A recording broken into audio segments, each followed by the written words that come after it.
이번 영상은 수능 사탐에서 무엇을 선택할지 고민하는 학생을 위해 영상을 제작했습니다.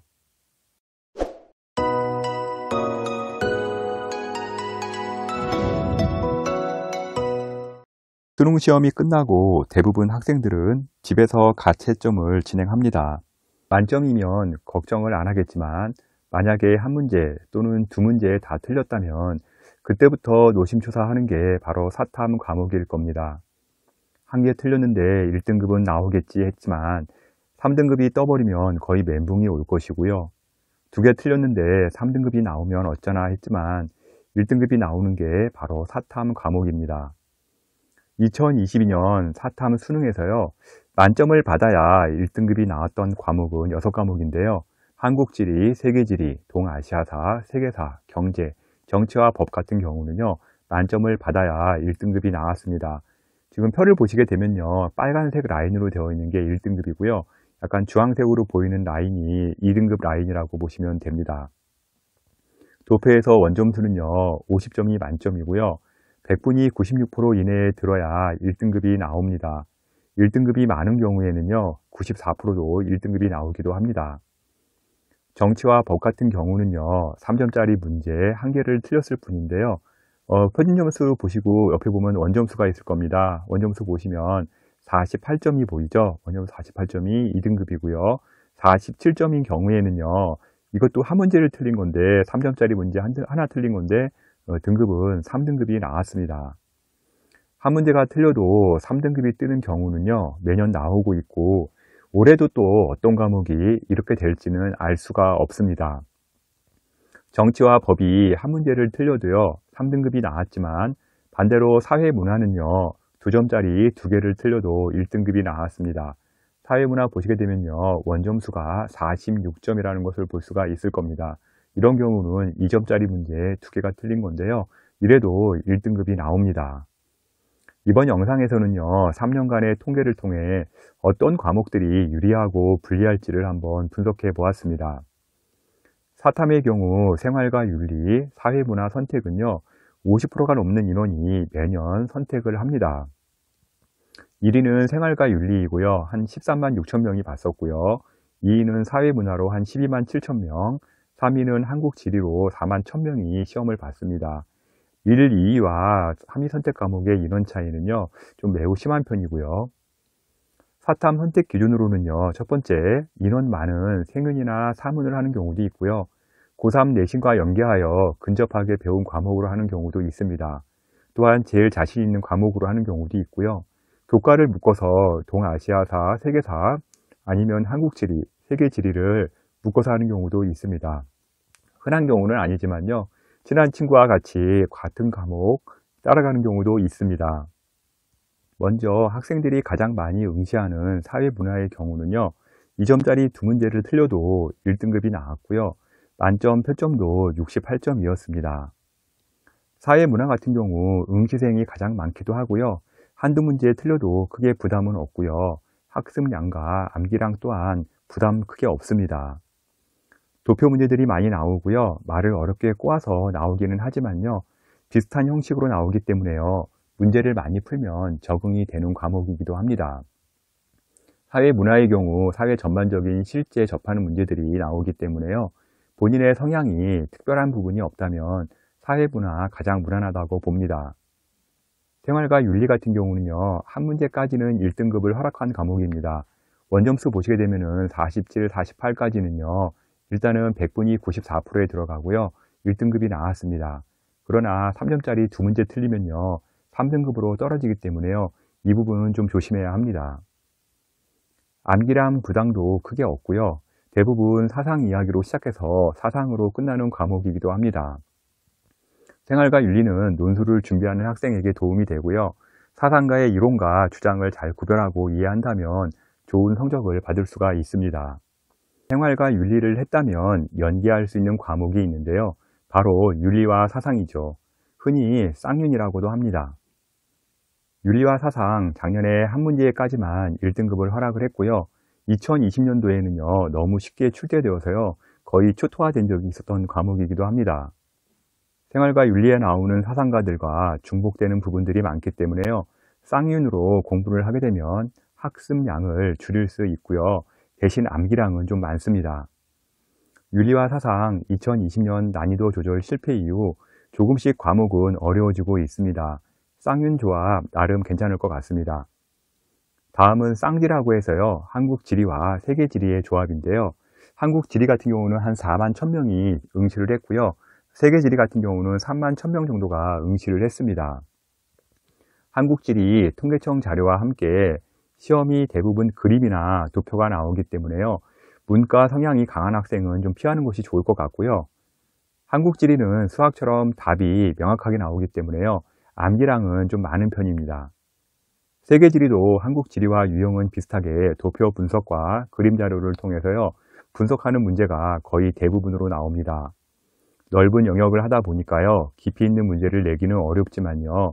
문과 성향이 강한 학생은 조금은 피할 과목이기도 합니다. 한국 지리 같은 경우는요. 2만 3천명, 세계 지리 같은 경우는 1만 7천명이 과거 통계도 그렇지만 만점자 표점이 높게 형성되지도 않고요. 매니아층이 있는 과목이고요. 일단 응시 인원이 그렇게 많지는 않습니다.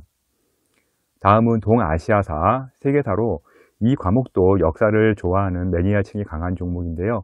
흔히 쌍사라고도 합니다. 두 과목 모두 역사이기 때문에요. 암기 분량이 너무 많고요. 학습량도 되게 많은데요. 역사 관심 있는 학생들은 의외로 두 과목 다 좋아하는 성향이 있습니다. 본인이 역사에 관심이 있지 않는 이상 쌍사를 하는 것은 위험할 수 있고요. 역사를 대신에 확실히 이해한다면요. 점수에 대한 변동폭이 크게 나오지 않습니다. 경제는요. 매년 가장 적은 인원이 응시를 했고요. 이번에는요. 5,400명이 응시를 했습니다.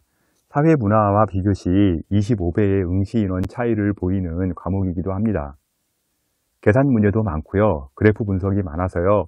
문과 성향이 강한 학생들은 기피하는 과목인데요. 대신 수학에 강점이 있는 학생은요. 공부하기 딱 좋은 과목이기도 합니다. 인원이 적어서요. 위험 부담이 있는 과목이지만요. 최상위권 학생의 경우 표점을 어느 정도 보장받을 수 있고요. 수능 최저형 과목으로는 다소 위험 요소가 있을 수도 있습니다. 정치와 법 같은 경우는요. 2만 6천명 정도가 응시를 했고요. 명확한 답이 나오는 과목이기는 하지만 정치와 법이다 보니까요. 워낙 암기할 것이 많은 과목이기도 합니다. 2022년 난이도 조절 실패로요. 한 문제를 틀렸음에도요. 3등급이 되는 최악의 결과가 나왔는데요. 표점은 과거에 높았던 과목이기도 합니다. 과목들의 차이점에 대해 간략히 설명드렸는데요. 과거 통계를 통해 어떤 과목들이 결과가 좋게 나왔는지 만점자 표점을 통해서 분석해 보겠습니다.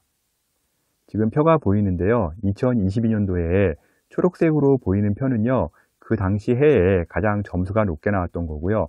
빨간색으로 보이는 거는요. 그 해에 점수가 가장 낮게 나왔던 과목이라고 보시면 됩니다. 먼저 2022년 보시게 되면요. 사회문화와 윤리와 사상이 표점이 가장 높게 나옵니다. 사문 68점, 육사, 윤사 68점 이렇게 해서 합이 136점이 나오게 되는데요. 2022년 한국 지리와 정치와 법이 최저 표점을 보이게 됩니다. 총 128점이 나오는데요. 이 두 과목의 표점 차이는요. 8점이 나오게 되고요. 8점 차이는요. 국어 3문제 또는 수학 킬러 문제 2문제를 접고 시작하는 점수 차라고 보시면 됩니다. 2021년 같은 경우는요. 사회문화를 선택한 학생과 경제와 정법 선택한 학생 같은 경우는요. 합이 일단 140점이 나오게 되고요. 2021년 한국지리와 세계지리를 선택한 학생 같은 경우는요. 126점이 나오게 됩니다. 표점 차이는요. 14점으로 만점을 받았어도요. 국어 5문제를 접고 시작하는 점수 차이였다고 보시면 됩니다. 사회문화 같은 경우는요. 최근 3년간 보시면 알겠지만 다 초록색이죠. 최고 표점대를 계속 유지하고 있습니다. 선택 과목 고민 시 잘 고려하시기 바랍니다. 한국지리, 세계지리의 경우는요. 3년간 통계치를 보게 되면 2년치씩 빨간색이 나오고 있습니다. 표점이 높게 형성이 되지는 않고 있고요. 선택 시 위험 부담은 어느 정도 있는 과목이라고 보시면 됩니다. 정치와 법 같은 경우는요. 2022년 가장 낮게 점수가 나왔지만요. 이 과목은 충분히 표점이 높게 형성될 수 있는 것이 과거 데이터를 통해서 알 수 있을 겁니다. 개인적으로 사탐 과목에 대해 특별히 본인이 좋아하거나 선호하는 과목이 없다면요, 사회문화, 생활과 윤리를 추천합니다. 일단 이 두 과목들은요, 기본은 나오고 있고요. 워낙 인원이 많기 때문에요, 피해를 보게 되면요, 많은 인원이 피해를 보기 때문에 조금 타격이 덜하기도 합니다. 과목 연계에 자신이 있다면요, 역사 좋아하는 학생은 쌍사, 지리를 좋아하는 학생은 쌍지, 윤리와 사상을 좋아하는 학생은 쌍윤으로 진행해도 괜찮습니다. 대신 쌍윤은요, 2020년, 쌍지는 2021년 쌍으로 망한 사례도 있습니다. 도표 분석과 그림, 계산 능력이 강하다면요, 경제, 한국지리, 세계지리 하면 좋을 것 같고요. 외우는 능력이 탁월하다면 쌍사, 정치와 법 선택하면 괜찮을 것 같습니다. 따로 공부할 시간이 부족하다면요, 3학년 때 내신 들어간 과목을 선택하시면 되고요. 마지막으로 공부는요, 자신이 제일 좋아하는 과목을 하면 점수가 잘 나옵니다. 점수가 잘 나와 그 과목이 좋은 건지, 과목이 좋아서 점수가 잘 나오는 건지 알 수 없지만요, 본인이 좋아하는 과목을 하게 되면 좋은 결과는 있을 겁니다. 사탐 선택 과목의 경우 출제 요원들이 어렵게 낸다면 모든 과목 다 어렵게 낼 수 있을 겁니다. 반대로 쉽게 낼 수 있다면요, 또한 얼마든지 쉽게 낼 수 있습니다. 전년이 문제가 쉬웠다고 쉽게 나오는 것도 아니고요, 어려웠다고 또 어렵게 나오는 것도 아닙니다. 본인의 성향을 잘 파악하고 선택을 하면 됩니다. 컨설팅 의뢰 많이 하시는데요, 제게 컨설팅을 의뢰하시면 직접 상담해 드리겠습니다. edupaper.kr 월간 교육 컨설팅이고요. 지금까지 사탐 선택 고민에 대해서 분석 자료를 월간 교육 신문 컨설팅 이세용 대표가 전해드렸습니다.